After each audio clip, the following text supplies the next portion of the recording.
नमस्कार। आज हम बात करेंगे कानूनी दुनिया की कुछ हालिया और महत्वपूर्ण गतिविधियों पर। हमारे पास जानकारी है लाइव लॉ और बार एंड बेंच जैसे स्रोतों से। कोशिश रहेगी कि सुप्रीम कोर्ट, हाई कोर्ट्स और दूसरे कानूनी क्षेत्रों की जो मुख्य खबरें हैं उनका सार समझें। आप इसे हमारी खास कोर्ट प्रैक्टिस ऑडियो न्यूज भी कह सकते हैं। तो चलिए शुरू करते हैं। बिल्कुल, देखते हैं इन खबरों में क्या खास है और इनके मायने क्या हैं। सुप्रीम कोर्ट से ही शुरू करते हैं। एक मामला स्टैंडर्ड चार्टर्ड बैंक से जुड़ा है। उनके खिलाफ एक एफआईआर थी जिसे कोर्ट ने रद्द कर दिया और कहा कि ये कानूनी प्रक्रिया का घोर दुरुपयोग है। हाँ, ये तो काफी सख्त टिप्पणी है। बिल्कुल। दुरुपयोग क्यों माना गया इसे? मतलब क्या वजह रही? कोर्ट का मानना था कि ये मामला असल में एक सिविल विवाद था। उसे क्रिमिनल केस बनाने की कोशिश की गई थी। तो जब कानूनी प्रक्रिया का इस्तेमाल गलत इरादे से हो, मतलब किसी को परेशान करने के लिए, तब कोर्ट ऐसे कदम उठा सकता है। ये एक तरह से चेतावनी है कि भाई सिस्टम का सही इस्तेमाल करो। प्रक्रिया की बात चली है तो गुजरात के कमर्शियल कोर्ट का भी जिक्र है। सुप्रीम कोर्ट ने फटकार लगाई है। ओ हाँ, वो मामला जिसमें मुद्दे तय करने में ही 17 साल। हाँ 17 साल लग गए। ये तो मतलब न्याय में देरी का बहुत बड़ा उदाहरण है। बिल्कुल। और ये सिर्फ देरी की बात नहीं है ना? ये तो न्यायिक जवाबदेही पर भी सवाल है। सही कहा। सुप्रीम कोर्ट ने चिंता जताई है इस पर। इससे पता चलता है कि अदालती प्रोसेस में तेजी और सुधार की कितनी जरूरत है। और इसी से जुड़ा हुआ एक फैसला राजस्थान हाई कोर्ट का भी है ना? हाँ बिल्कुल। राजस्थान हाई कोर्ट ने एक राजस्व न्यायालय का आदेश रद्द किया क्योंकि उसमें सीपीसी मतलब सिविल प्रक्रिया संहिता के जरूरी नियमों का पालन नहीं हुआ का। और साथ ही कोर्ट ने यह भी कहा कि एक प्रशासनिक न्यायिक अकादमी बनानी चाहिए। हाँ, मतलब प्रक्रिया का ज्ञान और ट्रेनिंग, इसकी कमी महसूस हो रही है शायद। सही। ये दिखाता है कि सिर्फ कानून बनाना काफी नहीं है, उसका सही पालन हो, अधिकारी ठीक से प्रशिक्षित हों, ये भी उतना ही जरूरी है। बिल्कुल, खासकर उन अदालतों में जो जमीनी स्तर पर काम करती हैं। अच्छा, अब जरा पर्सनल लॉ से जुड़े कुछ फैसलों के देखते हैं। एक अहम फैसला आया है तलाकशुदा पत्नी के रखरखाव पर। हाँ, क्या है उसमें? अगर वो दोबारा शादी नहीं करती है तो कोर्ट ने कहा कि उसे वो जीवन स्तर मिलना चाहिए जो शादी के दौरान था। अच्छा, ये तो महत्वपूर्ण है। मतलब गुजारा भत्ता सिर्फ बेसिक जरूरतों के लिए नहीं। हाँ, ये तो व्यक्ति की गरिमा और जीवन स्तर बनाए रखने की बात है तलाक के बाद भी।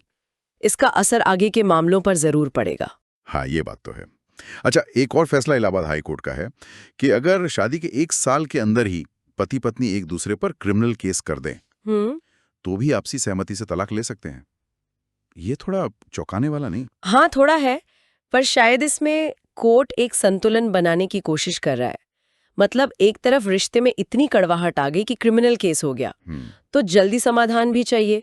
दूसरी तरफ इसके गलत इस्तेमाल की भी चिंता हो सकती है। शायद कोर्ट का मानना है कि अगर रिश्ते इतने बिगड़ गए हैं तो उन्हें जबरन खींचने का क्या फायदा। हो सकता है। और सामाजिक न्याय के लिहाज से देखें तो लद्दाख में आरक्षण लागू करने के लिए अध्यादेश आया है। जी, जम्मू कश्मीर आरक्षण अधिनियम में संशोधन किया गया है। यह उस नए केंद्र शासित प्रदेश के हालात को देखते हुए उठाया गया कदम लगता है ताकि वहां के स्थानीय समुदायों को सही प्रतिनिधित्व मिल सके। अच्छा, अब जरा तकनीक और कानून के मेल पर आते हैं। मद्रास हाईकोर्ट ने ऑनलाइन रियल मनी गेम्स पर कुछ पाबंदियां लगाई थी। देशन की दिशा में एक बड़ा कदम है। इसमें यूजर्स की सेफ्टी, लत लगने से रोकना, मनी लॉन्ड्रिंग जैसे मुद्दे शामिल हैं। और दिल्ली हाईकोर्ट ने आईपीएल जैसे मैचों की जो अवैध स्ट्रीमिंग होती है, हाँ, वो पायरेसी वाली साइट्स, उसे रोकने के लिए सुपरलेटिव इंजंक्शन जारी किया है। ये सुपरलेटिव इंजंक्शन क्या चीज है? ये काफी, आप कह सकते हैं, शक्तिशाली आदेश है। जी, ये ना सिर्फ मौजूदा अवैध साइट्स या एप्स को तुरंत ब्लॉक करता है, बल्कि अगर भविष्य में कोई नई साइट भी ऐसी हरकत करती है तो ये आदेश उस पर भी अपने आप लागू हो जाता है। अच्छा, मतलब बार बार कोर्ट नहीं जाना पड़ेगा। हाँ, इससे इंटेलेक्चुअल प्रॉपर्टी राइट्स की सुरक्षा ज्यादा असरदार तरीके से होती है। बढ़िया। अच्छा, टैक्स के मोर्चे पर भी एक खबर है पटना हाईकोर्ट से।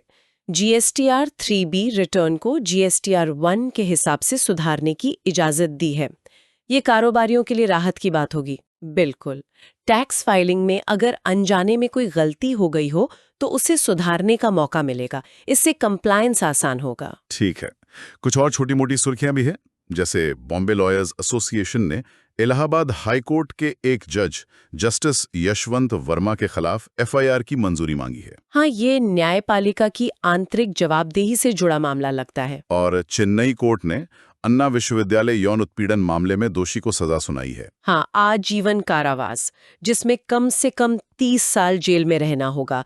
ये दिखाता है कि ऐसे गंभीर अपराधों पर कोर्ट का रुख कितना सख्त है। साथ ही नीट पीजी 2025 परीक्षा भी अब सुप्रीम कोर्ट के आदेश से एक ही पाली में होगी। जी, इससे परीक्षा प्रक्रिया में एकरूपता आएगी। तो ये थी आज की कुछ अहम कानूनी खबरें और फैसले सुप्रीम कोर्ट और हाई कोर्ट से। हमारी कोर्ट प्रैक्टिस ऑडियो न्यूज में हमने प्रक्रियात्मक सुधार, व्यक्तिगत अधिकार, सामाजिक न्याय और तकनीक से जुड़ी चुनौतियों पर बात की। हाँ, और इन सब बातों से एक सवाल जरूर मन में आता है। हम बार बार देख रहे हैं कि अदालती प्रक्रिया में देरी हो रही है, जैसे वो गुजरात वाला मामला, या प्रक्रिया में सुधार की जरूरत महसूस हो रही है, जैसे राजस्थान हाईकोर्ट ने कहा। तो सोचने वाली बात यह है कि न्यायपालिका में हर स्तर पर जवाबदेही और कुशलता लाने के लिए किस तरह के बड़े सिस्टमैटिक बदलावों की जरूरत हो सकती है। ये वाकई एक अहम सवाल है सोचने के लिए। बिल्कुल। खैर, आज के लिए बस इतना ही।